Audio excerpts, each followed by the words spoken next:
Malgré le dénouement malheureux de l'affaire Rossi, nos 4 enquêteurs pataugent pour les 3 autres disparitions.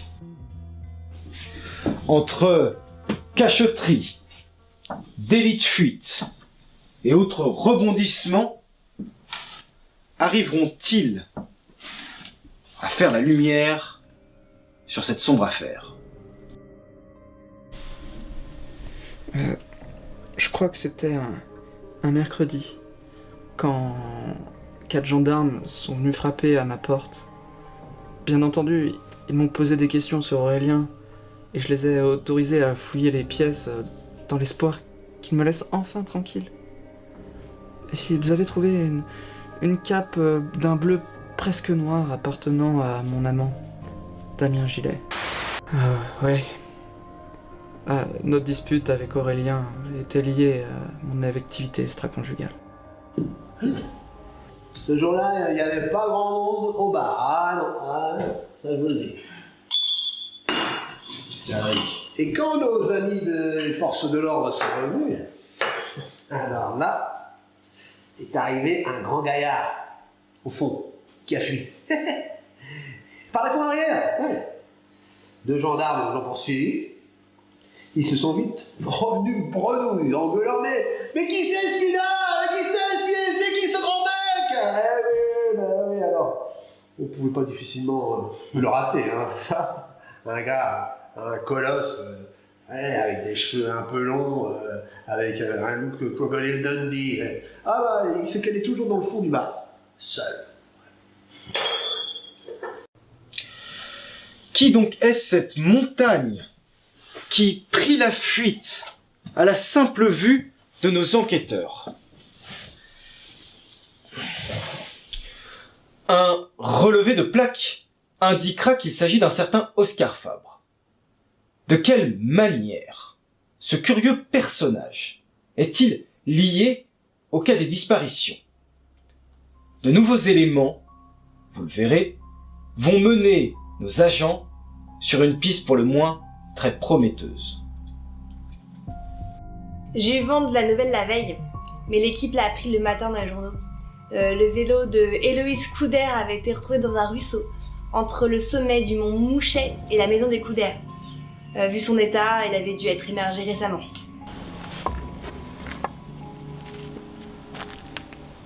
Ma femme a été incapable de répondre aux enquêteurs. C'est mon fils, Étienne, qui a confirmé que c'était bien le vélo d'Héloïse.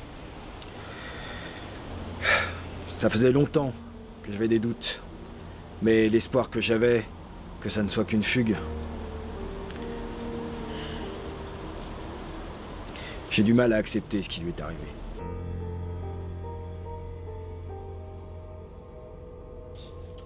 C'était le 9 décembre au soir qu'ils sont retournés à la gendarmerie avec des pistes intéressantes. Un pavillon isolé appartenant à la vie de famille Huette, dont personne n'avait de nouvelles depuis octobre. Situé à proximité du mont Mouchet, de la rivière et du domicile des Couder. Et ils avaient été accueillis par un homme qui se faisait passer pour le locataire, un certain Sébastien Aubert. La maison leur avait semblé mal entretenue, avec ci et là des sculptures en os. Ils avaient également repéré sur les lieux la voiture de celui qui serait identifié comme étant Oscar Fabre, avant de se faire remercier.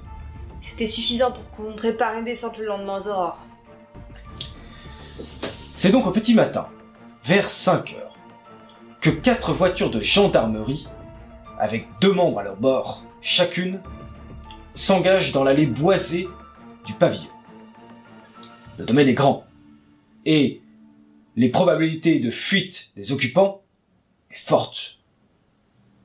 Ce ne sont pas moins que 3 équipes qui seront constituées. L'une garde l'accès principal. La deuxième se dirige vers la porte d'entrée du pavillon. Et enfin, la 3e et dernière passe par l'arrière.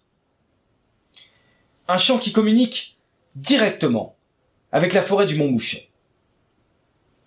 C'est au fond, derrière des arbres touffus, qu'ils feront une effroyable découverte. La maison était répugnante. Les ordures s'étaient entassées depuis des mois et l'odeur était insoutenable. On a mis longtemps avant de faire le tour des propriétaires. On cherchait les soi-disant locataires des lieux, mais on s'attendait plutôt à trouver des corps. En tout cas, dans l'habitation, nous n'avons trouvé ni l'un ni l'autre. C'est en sortant que j'ai aperçu Jean au portail, avant qu'il saute dans une voiture de fonction et parte. Après avoir fait un court point avec l'équipe du portail, la scientifique nous a rejoints. Je suis donc allée chercher Laurent et les gars de Sauge. Quand je me suis rendue sur place pour les annoncer que la scientifique est arrivée, j'ai trouvé mal en point, pâle, nauséeux. Ils avaient découvert quelque chose. Après toutes ces années de service, je n'avais rien vu d'aussi cruel, répugnant. Laurent nous avait laissés pour retourner aux voitures. On avait repéré des traces de pas qui filaient vers le mont. C'est à ce moment-là que la voix de Laurent est sortie des talkies. À toutes les unités. Gendarmette s'est enfui avec notre véhicule de fonction de gendarmerie. On ne sait pas où il est, il ne répond pas au canal du véhicule. Il est soupçonné de je ne sais pas quoi, mais il faut l'arrêter de tout prix maintenant. 505, Roger.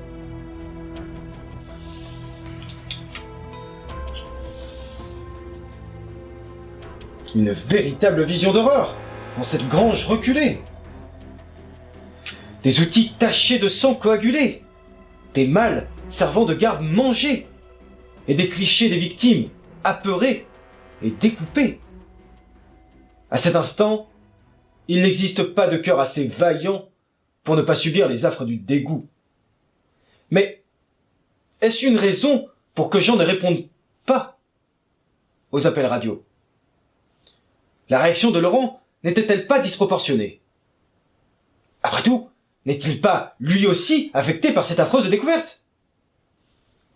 Nos agents ont-ils mis à jour l'antre d'une secte cannibale? Quand j'ai entendu l'appel radio de Laurent, j'ai instantanément répondu.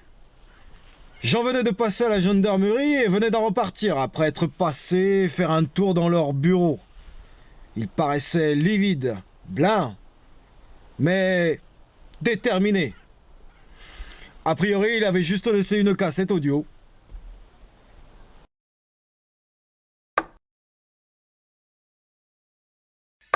Les gars, vous n'avez pas idée de ce que j'ai découvert. Le truc c'est que c'est à moi de régler le problème. Je pourrais pas vous en parler comme ça. Puis je vous fais pas confiance.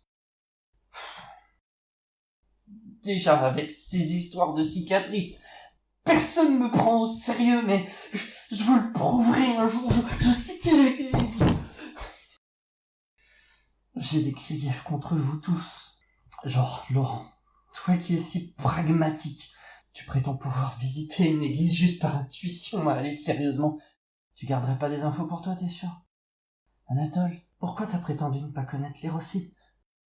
Et avec Kevin, vous cherchez à garder les infos sur les affaires de drogue alors qu'en parler ferait bouger les choses.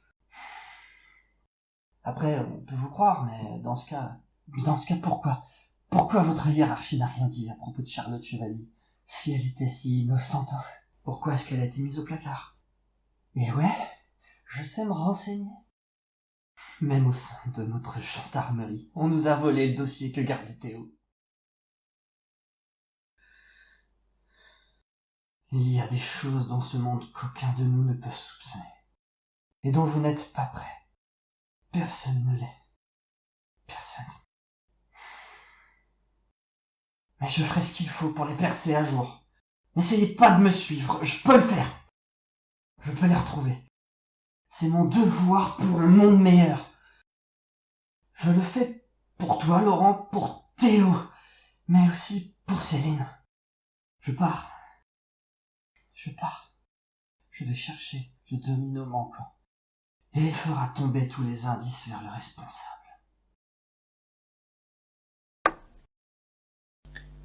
Le soir même, j'ai appris que Jean avait tué Damien Gillet, un suspect dans cette affaire, à son propre domicile. Vous savez, Laurent, Anatole et Kevin étaient rentrés assez tard.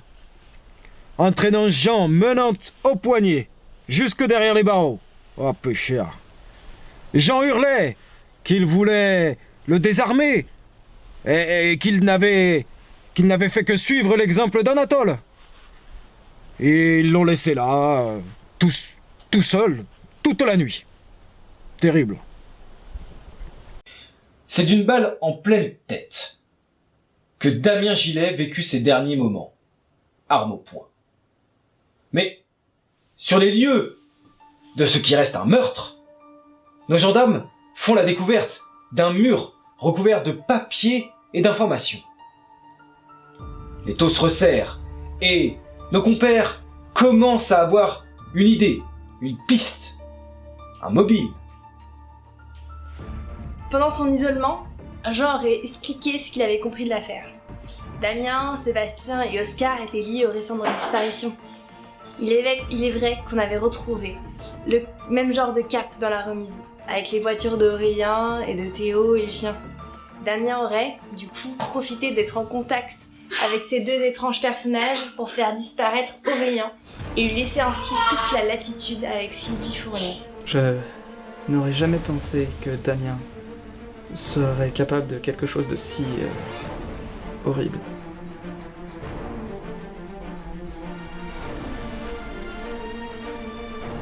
Ouais.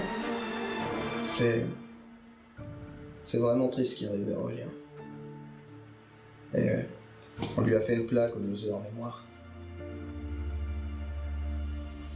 Les enquêteurs avaient réussi à percer à jour les intentions malsaines qui avaient conduit le jeune Aurélien Fournier jusqu'à l'abattoir. Ce dernier, ayant très probablement été suivi et intercepté par Oscar Fabre, peu après leur départ de la Pastourelle, le soir de sa disparition.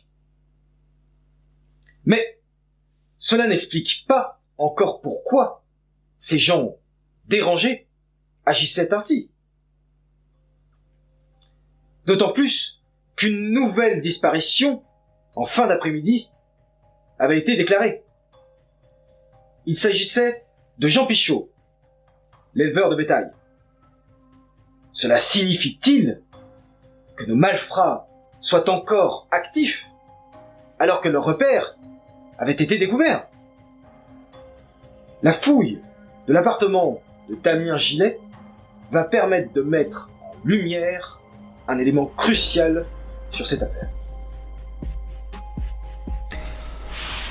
Aïe aïe aïe. On était samedi 11 décembre et il était tôt. Ouais. J'ai retrouvé la fine équipe en train de parler avec Jean. C'est uniquement à ce moment-là que j'ai compris ce qui s'était passé la veille. Damien avait retourné son arme contre lui, en pointant contre ses tempes. C'est Anatole qui fit feu le premier. Loupant son tir pour le désarmer, simplement. La balle s'étant logée dans le mur. Jean, suivant l'exemple de l'adjudant, avait lui aussi loupé. Peu cher. Dans l'appartement de Damien, ils avaient trouvé une carte marquant l'emplacement d'un lieu difficile d'accès dans l'un des flancs du mont Mouchet. Ils sont partis assez tôt en embarquant avec eux Jean afin de se rendre sur les lieux. Personnellement, je pense que Jean et Laurent n'étaient pas en état de continuer sur l'affaire. Mais bon, j'ai pas eu le temps de leur en tenir deux mots ce matin-là. La neige était enfin arrivée, et elle n'avait pas fait semblant. Le lieu allait être difficilement praticable, ce qui nous a été confirmé par les équipes qui avaient été dépêchées sur place suite à une demande de renfort plus tard. On a reçu un appel radio dans la journée, nous demandant un renfort avec une ambulance. Quand les équipes sont arrivées sur place, Jean les attendait avec Monsieur Pichot. Il était là, à la limite du choc thermique, seulement vêtu d'une couverture de survie. Je n'ai pas pu être sur place, j'étais en charge de l'intervention au domicile d'Oscar Fabre. Il y avait une sorte de bunker bien caché dans la forêt. On y avait découvert un gros loup, avec une balle en pleine tête. Un loup! Supposément la raison de cette boucherie. Mais le jour même, des relevés sur le site avaient mis en évidence des incohérences dans le discours de nos 4 enquêteurs. Je me souviens bien du bunker. des couloirs exigus où l'on passait difficilement à deux, et des pièces plus ou moins grandes. La plus grande d'entre elles, elle était jonchée d'ossements dont certains étaient d'origine humaine. Au fond de la pièce, on avait découvert de grosses chaînes qui avaient été brisées. Il y avait également, sur les murs, des traces de griffures et plusieurs impacts de balles. D'après la scientifique et l'inspection des armes de service, plusieurs balles n'ont pas été retrouvées sur la place. On avait quelques doutes sur la déclaration de nos hommes, mais on pensait vraiment que l'affaire allait enfin être close. Par simple précaution, les capitaines Lèbre et Dumont avaient pris les déclarations de Anatole et de Laurent. Des chaînes dévastées, des marques beaucoup trop importantes pour être celles d'un loup, des balles manquantes, et un mystérieux groupuscule se faisant appeler le culte. Les déclarations des agents et les preuves retrouvées sur le site ne semblent pas coïncider entre elles. Cependant, devons-nous douter des dires de ces 4 agents? Pour quelle raison mystérieuse et à quelle fin aurait-il mis un voile sur la vérité? Restez avec nous et découvrons ensemble la tournure des événements qui ont suivi cette incroyable découverte.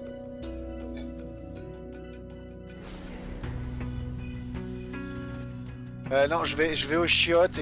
Je vais aux chiottes. Ok, bah tu vas au chiottes. Y a un truc spécial aux chiottes ou pas? Non, y a rien de particulier, elles sont J'ai le sales. droit de faire pipi ou pas? Tu peux faire pipi. J'ai fait pipi. Très bien, J'ai messieurs. encore fait pipi. Problème au niveau de la visite. Moi, à un moment, j'irai pour aller pisser. Opération fouille anale. C'est ça. Moi, en attendant, je vais aller pisser. D'accord, bah pisse pas sur les tombes. Vous voyez Laurent aller vers un arbre au fond là-bas pour aller pisser un coup. Très bien. Je me suis pissé dessus. Attendez, par contre, c'était pour rigoler ou je me suis vraiment pissé dessus? Ce que je vais faire, c'est avant d'aller au bar, je passe au petit supermarché du coin avant qu'il ferme et je prends un paquet de savon. Hé, mon maréchal! Eh, tenez, c'est pour vous, un cadeau, ouais! Gardez-le bien de côté, tant qu'à faire, hein, et je lui offre le paquet de savon. Quoi? Ah, je sais que vous en avez besoin en ce moment, avec ce qui s'est passé à l'église, là, franchement, c'est de bon cœur que je fais là. Vous me passez un savon, c'est ça? Mais non, mais pour ton pipi sur ton pantalon. D'accord, bah je me lave un Ah, peu. vous auriez préféré prendre le paquet de couches, peut-être? Ah, mais c'est vrai, il y a peut-être pas votre taille avec l'âge que vous avez encore. Je vais aller pisser, juste vous inquiétez pas. Ah, notre copain, il est retourné à la Les bagnole. pisser à la maison? Il est reparti Ah à la bah je veux bien bagnole, pisser si ça vous dérange pas chez vous. Il va encore se pisser dessus. Mathias est vraiment parti AFK ou... Si Voilà. Mathias pouvait se pisser dessus encore une fois, ça m'arrangerait. Ouais, ça c'est bien ça.